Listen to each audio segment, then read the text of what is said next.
우리나라에는 정말 크고 작은 아름다운 산들이 많이 있는데요. 산들이 많은 만큼 자연스레 고갯길도 많이 생겨났죠. 이런 고갯길들 중에 라이더분들에게 굉장히 익숙할 만한 곳이 바로 령제치일 텐데요. 올라가면서 계속 XX 삐리삐리 하는 소리를 많이 내면서 오르셨던 경험은 한두 번쯤 있으실 텐데요. 이 령제치의 구분 어떻게 하는지 살짝 궁금하지 않으신가요? 어차피 다 똑같은 오르막 아닌가요?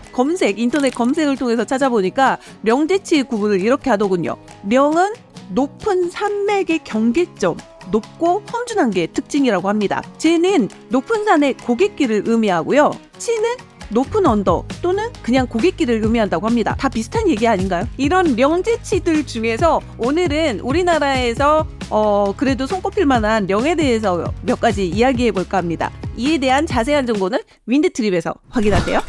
반대 방향으로 올라올 거야.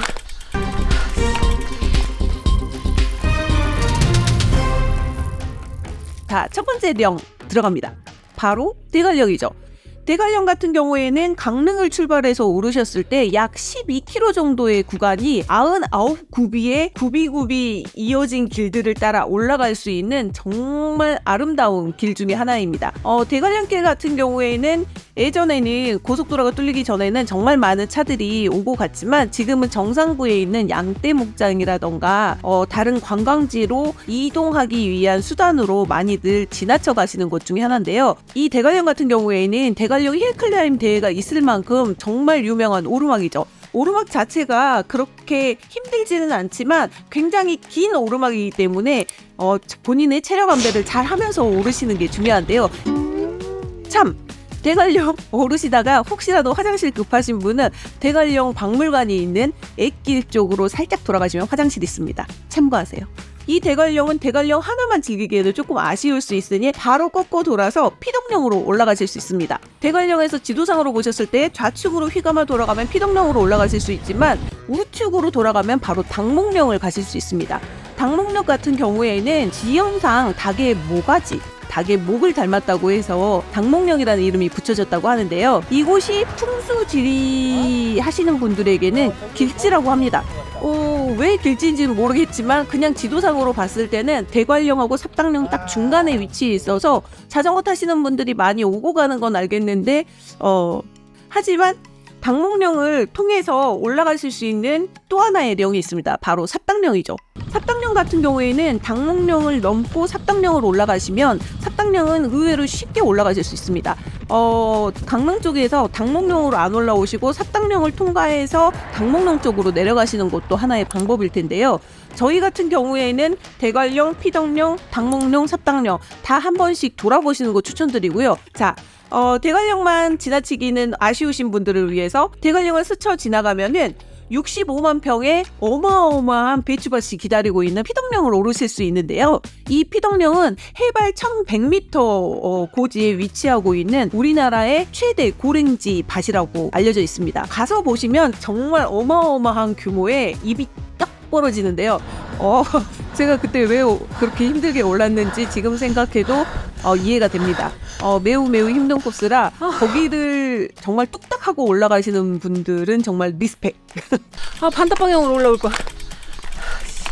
피덕령의 배추밭은 보통 5월에 밭갈이를 하시고 6월 달에 파종을 시작하신다고 해요. 그래서 8월 말에서 9월 초에 본격적인 수확을 하시기 때문에 배추밭의 정말 멋진 절경을 보시려면은 그 여름 한철 잠깐 동안 보실 수 있기 때문에 시기 잘 맞춰 가시면 정말 너무너무 멋진 배추밭을 보실 수 있다라는 게 포인트인데요. 주말이 되면은 피서지에 관광객들 몰리듯이 그 피덕령 쪽에 그 배추밭을 보시기 위해 일반 관광객들의 차량들도 많이 다니지만 특히나 배추 출하하는 트럭들이 많이 다녀서 피덕령 오르내리시는 길목이 매우 위험할 수 있습니다. 배추 출하 시기에는 피하셔서 방문하시는 걸 정말 추천드립니다. 배추 어마어마하게 피어있을 배추가 피어나나요? 하지만 제가 봤을 때는 배추도 피어납니다. 꽃처럼 뻥. 배추가 정말 만발했을 때 꼭 가보시는 거 완전 강추드립니다.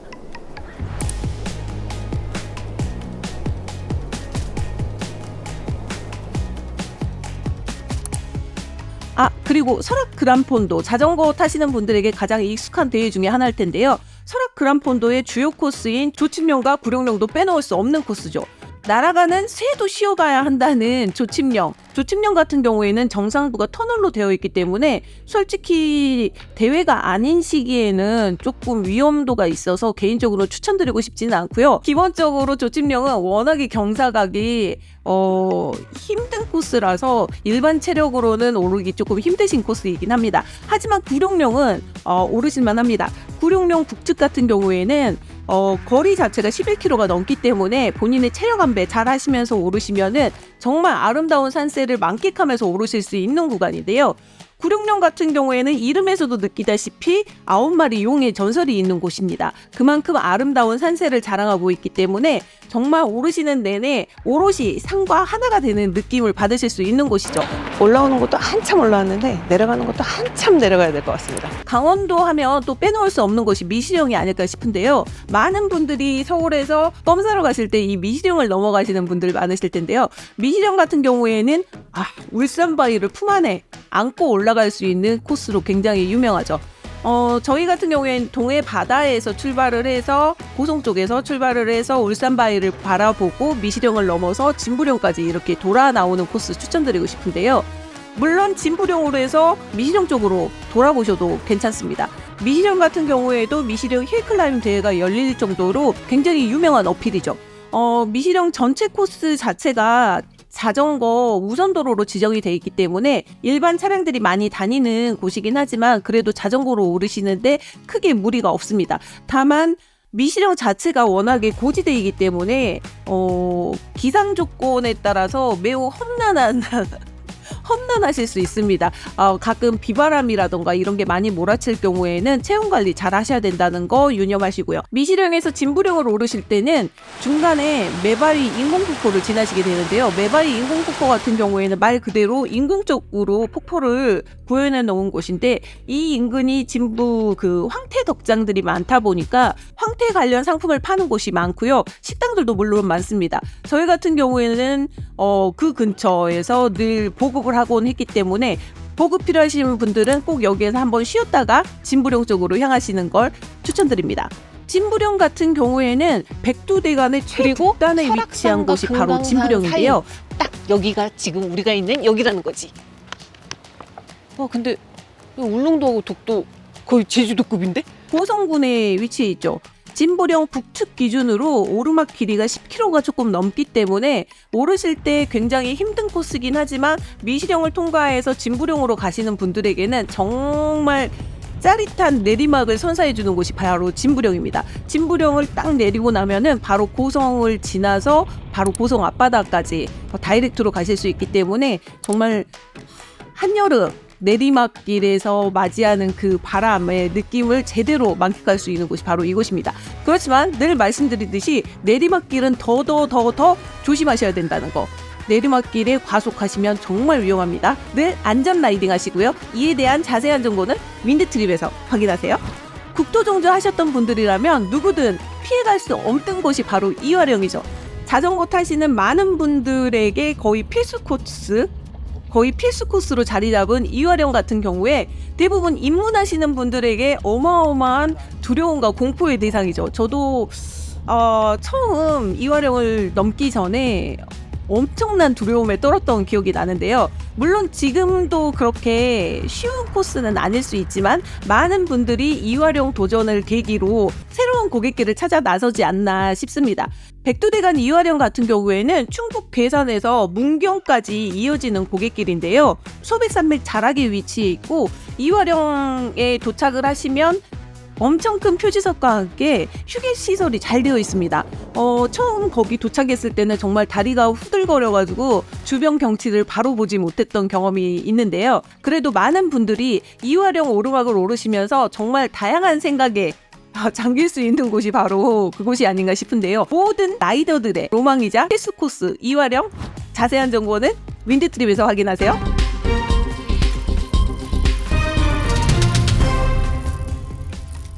이외에도 춘천에서 오를 수 있는 배우령, 힐클라임 대회로도 유명하죠. 배우령을 넘어서 8호를 넘어서 이렇게 쭉 돌아보실 수 있는 배우령도 있고요. 해산령, 중령, 추풍령, 라이더들의 성지, 피발령, 백봉령, 한계령, 정말 많은 열거하기 힘든 정말 많은 영들이 있습니다. 수많은 영들을 다 다녀보신 분들도 있겠지만 나는 아직까지 한두 곳밖에 못 가봤네. 나는 한 곳도 못 가봤네. 이러신 분들이 있으실 텐데요. 령에 대한 자세한 정보는 윈드트립에서 확인하시고요. 저희가 오늘 비록 소개해드리지는 못했지만 정말 많은 영들을 따라서 숲이 내려오는 나무들이 가득한 그곳을 향해서 떠나실 준비 해보시는 건 어떠세요? 자전거를 타고 떠나는 다양한 이야기가 있는 윈드트립에서 정말 많은 정보 꽉꽉 눌러 담아서 기다리고 있으니까요. 령에 대한 자세한 정보부터 그 외 다양한 여행 정보 함께 찾아보시길 바랍니다. 윈드트립과 함께 다음 투어 여행지에서 뵙겠습니다. 안녕. 안녕. 안녕.